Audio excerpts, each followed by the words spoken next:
Olá, querido irmão, querida irmã, este é o programa Tesouro da Igreja.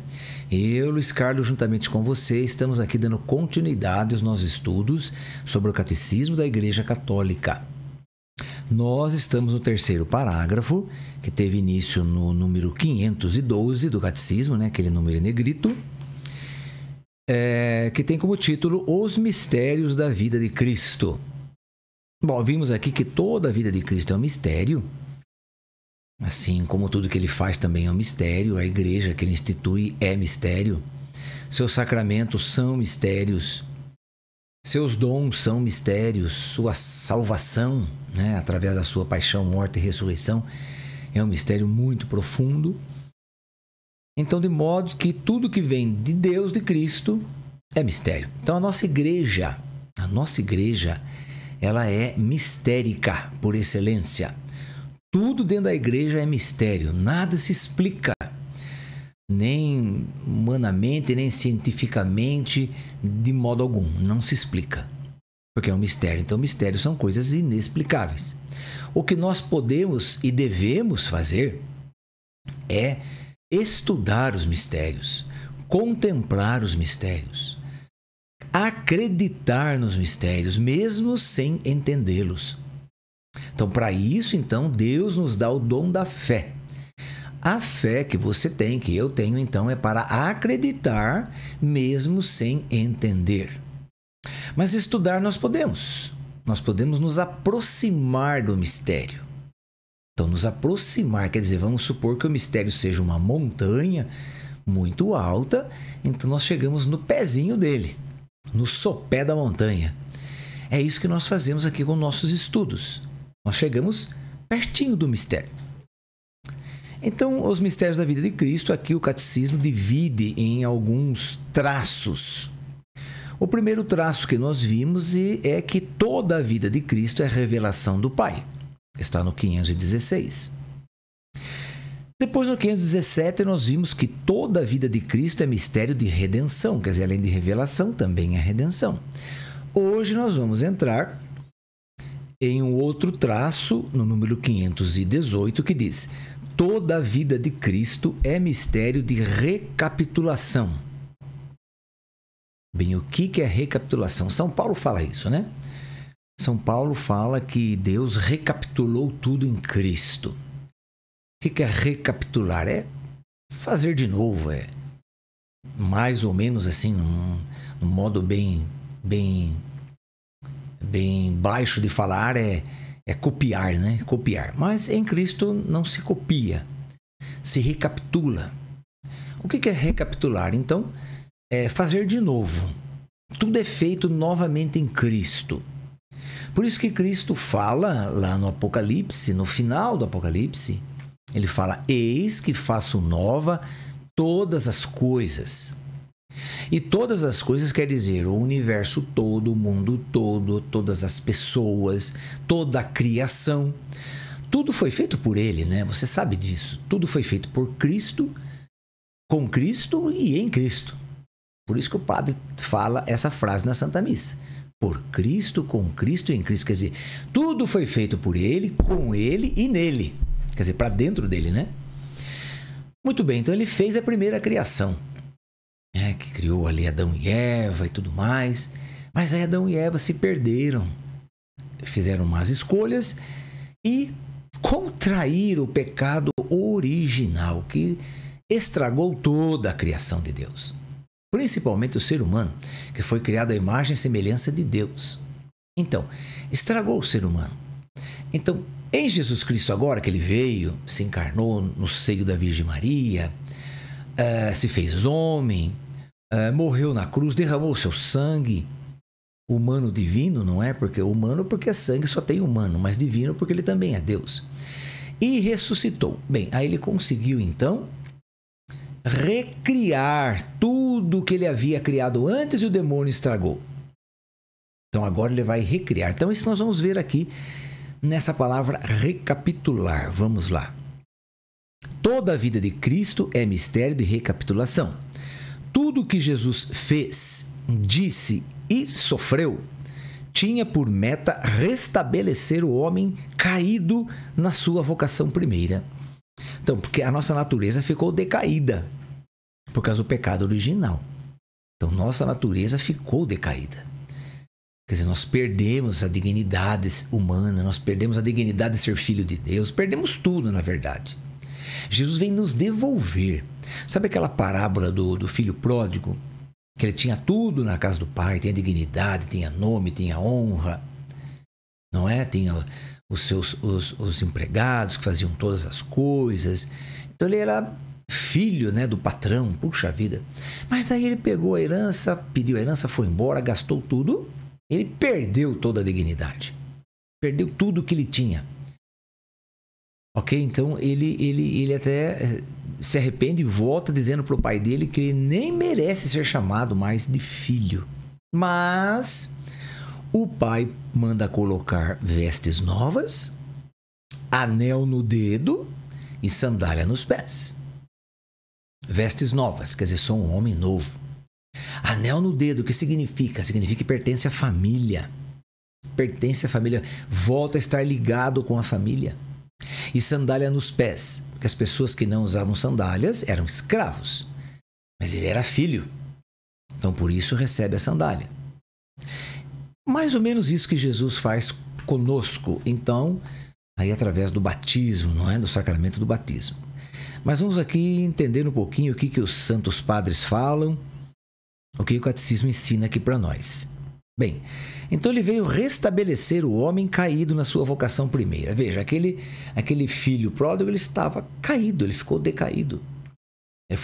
Não davam nem emprego para ele foi cuidar de porcos, queria comer até a lavagem dos porcos, não deixava ele comer.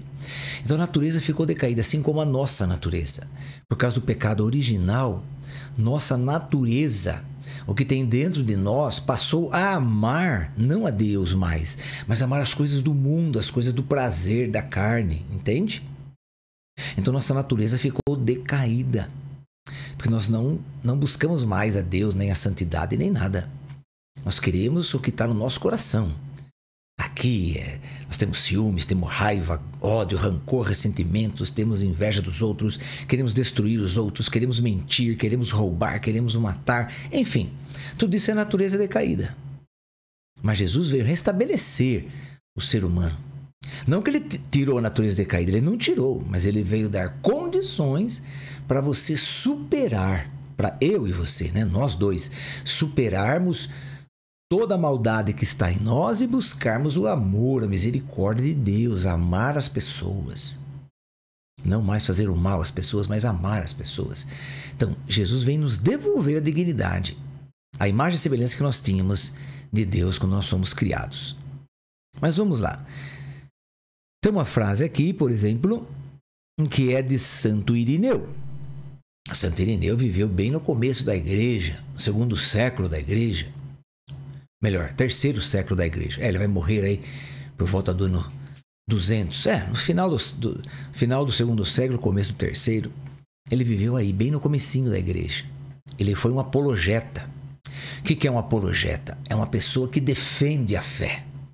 Defende com palavras, com a vida, do jeito que for. Ele defende a fé. Então chama-se apologeta. Santo Irineu. Santo Irineu também, inspirado pelo Espírito Santo, né? Ele vai restabelecer a sucessão petrina. O que quer dizer isso? Até no tempo dele já havia tido vários papas, muitos papas até a época deles, segundo século aí. Então, inspirado pelo Espírito Santo, ele foi buscando aí desde o primeiro papa, que foi Pedro, e aí os sucessores de Pedro até chegar nele, né? Na época dele.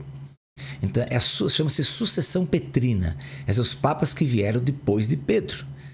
E assim, um até o outro aí, temos mais de 200 papas hoje, não é?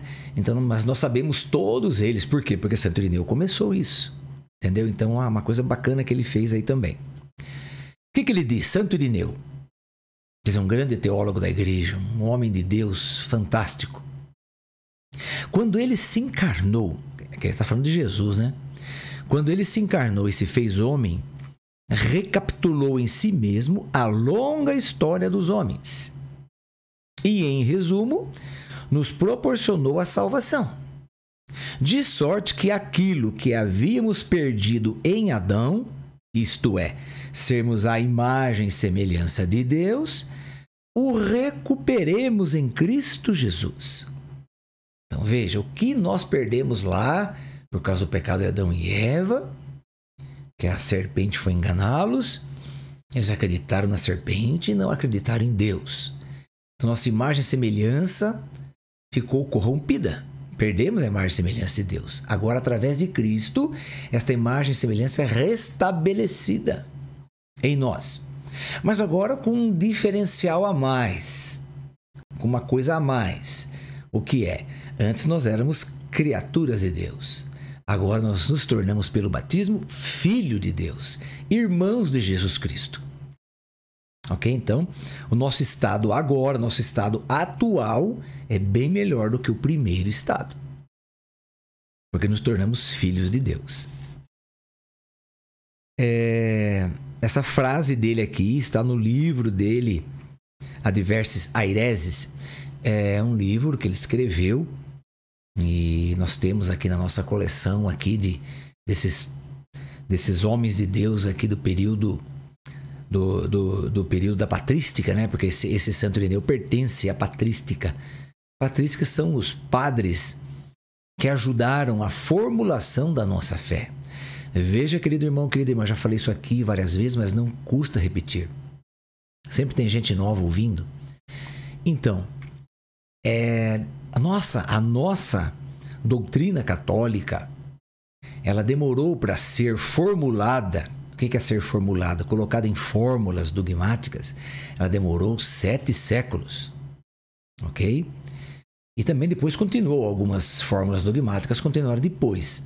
Mas, assim, o conteúdo geral, total, o nosso credo, por exemplo, nosso credo niceno-constantinopolitano, foram necessários aí dois grandes concílios, né? Nicéia e Constantinopla, que isso daí demorou aí 5 a 6 séculos para ser formado o nosso credo. Entende isso, querido irmão, querida irmã? Por quê?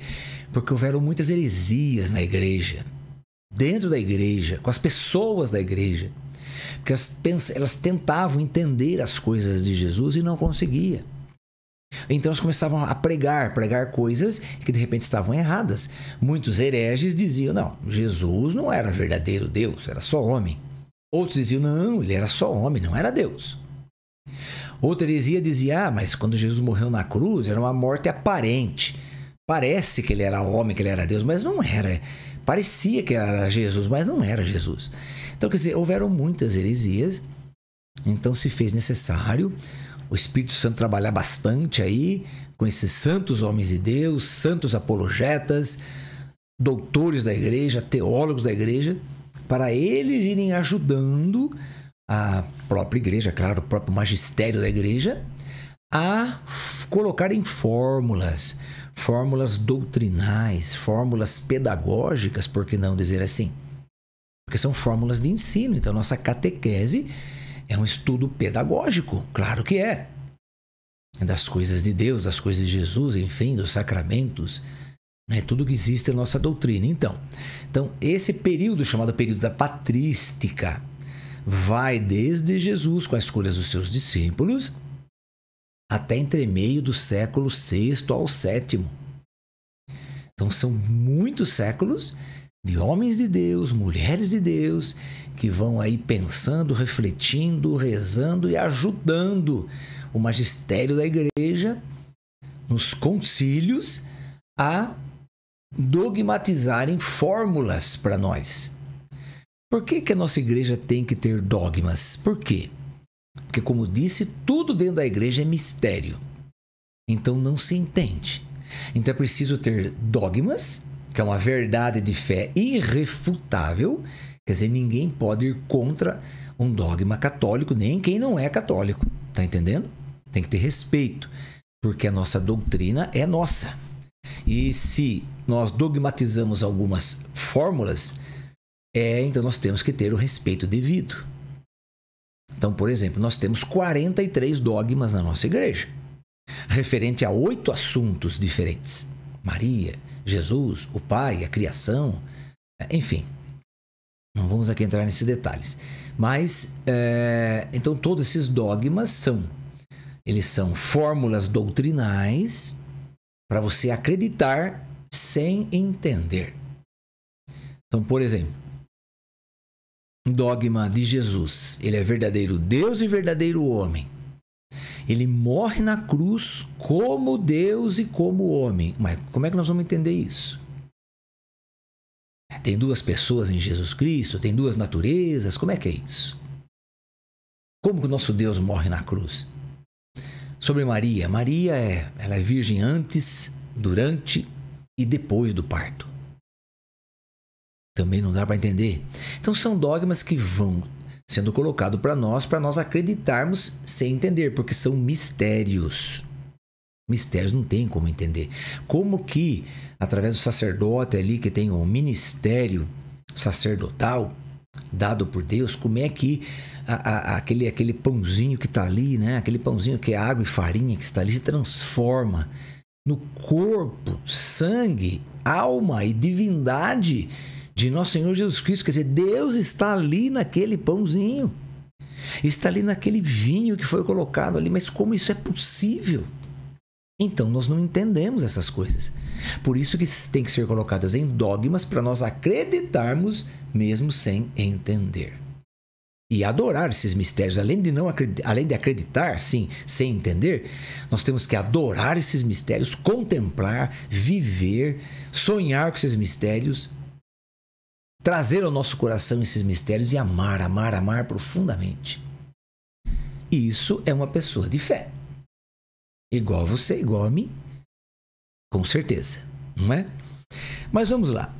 Continuando aqui então, dizendo que essa recapitulação de Cristo, ele vai, na verdade, recuperar todas as coisas, são recuperadas nele, né? Todas as coisas estavam estragadas. O pecado original, né, estragou tudo. Na verdade, o próprio universo foi estragado pelo pecado original. São Paulo vai falar que é por causa do pecado original, o universo, sem falar das pessoas, o universo, as coisas criadas, os planetas, os sistemas solares que tem aí, as galáxias, ou aqui na Terra, as flores, as plantas, os rios. Então, todo o universo, ele vai dizer, São Paulo vai dizer, todo o universo sofre como as mulheres em dores de parto, por causa do pecado original, até o dia em que veio Jesus. E morrendo na cruz, ele recapitula e recria todas as coisas.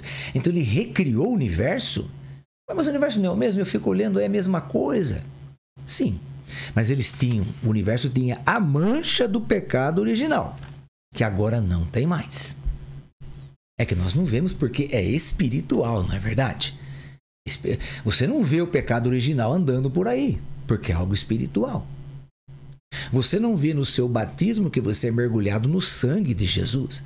E você morre no sangue de Jesus, afogado no sangue dele. E por esse mesmo sangue você renasce. Você não vê isso, nada disso. Você vê lá o padre jogar água na cabeça da criança, ou colocar a criança na água, não tem importância. Mas, enfim, você não vê o sentido espiritual. Então todo o universo estava sofrendo como as mulheres em dores de parto. Na verdade, a mulher sofre muito com as dores de parto. Então o universo também estava nesse sofrimento desde o pecado original com Adão e Eva, muitos anos atrás, milhares de anos atrás. Em Jesus ele recria tudo. Por isso que a primeira festa, não é? A festa que vai encerrar aí o nosso ano litúrgico, lá em novembro, né? É a festa de Cristo, Rei do Universo. Ele se torna Rei do Universo. Por quê? Porque ele reconstruiu todo o universo. Isso chama-se recapitular. Aliás, por isso que Cristo passou por todas as idades da vida, restituindo com isto a todos os homens a comunhão com Deus.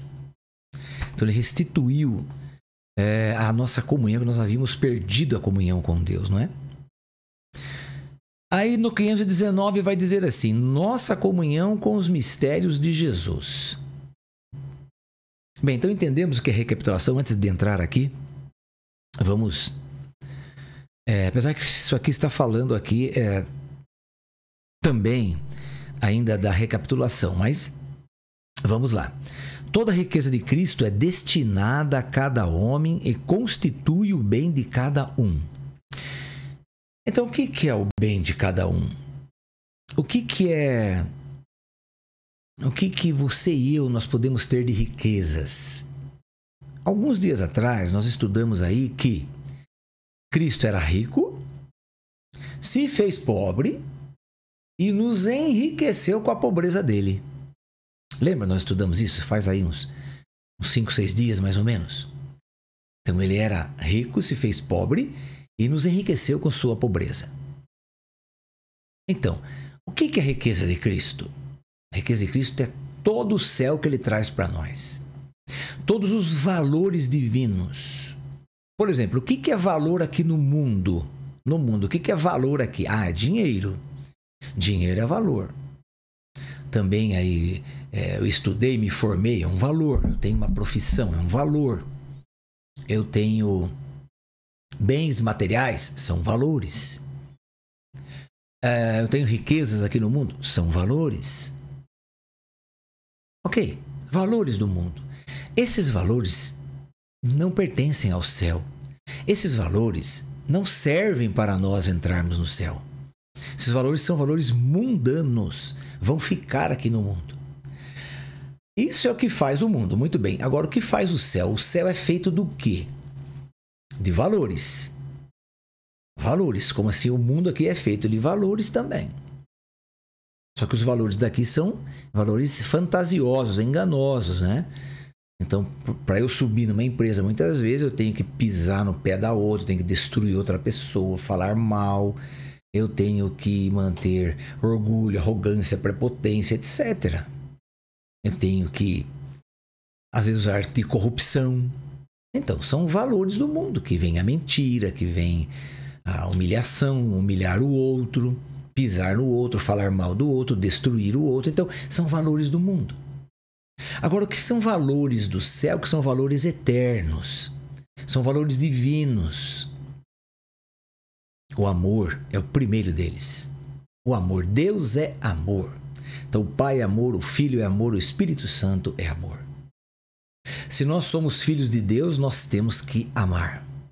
E amar indistintamente. Eu não posso escolher a quem amar. Você pode escolher se você quiser se casar, evidentemente.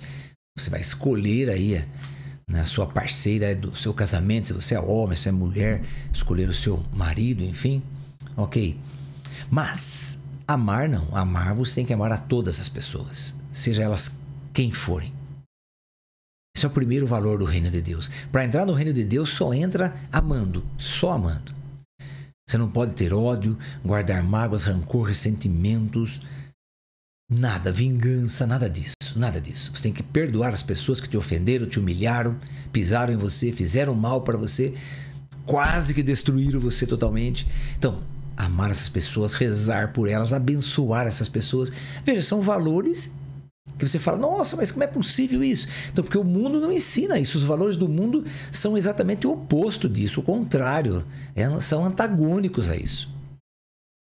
Então, por isso que, se nós somos cidadãos do céu, como de fato somos, e queremos voltar para lá, porque estamos em exílio aqui na Terra, então queremos voltar para lá, nós só vamos voltar se nós vivermos aqui na Terra os valores divinos. Então, o amor, o perdão, a misericórdia, a fraternidade. Vou me considerar irmão de todos. Ah, mas tenho que me considerar irmão daquele assassino, daquele bandido. Sim, somos irmãos, sim, ok. Mas não preciso fazer o que ele faz. E não gosto do que ele faz de jeito nenhum. O pecado dele é o pecado horrível. Eu não posso fazer, mas eu amo aquela pessoa, mesmo ele sendo um assassino, mesmo sendo um bandido, ou alguma coisa nessa linha aí. Amar é isso daí. Não vou discriminá-lo. Ok? Mas não preciso viver com aquela pessoa, né? Na bandidagem, na gangue, sei lá onde. Ok? Então, aí que está. Amar indistintamente. Amar não só os que eu me simpatizo, mas com aqueles que me são antipáticos também, que não gostam de mim, que falam mal de mim por trás, pelas costas. Tenho que aprender a amar essas pessoas, sim, rezar por elas, pedir a misericórdia de Deus na vida delas, para que elas venham a conhecer o amor de Deus como eu e você conhecemos. Que elas também tenham a mesma graça de conhecer o nosso tão amado Cristo Jesus. Porque se elas fazem isso é porque não conhecem Jesus Cristo, não vivem o amor. Então elas estão vivendo uma mentira. E nós que estamos na verdade temos que entender isso. Não ficar julgando a pessoa, atirando pedra na pessoa, recriminando a pessoa. Não. Temos que entender, rezar, pedir a misericórdia de Deus na vida dessas pessoas, a transformação na vida delas.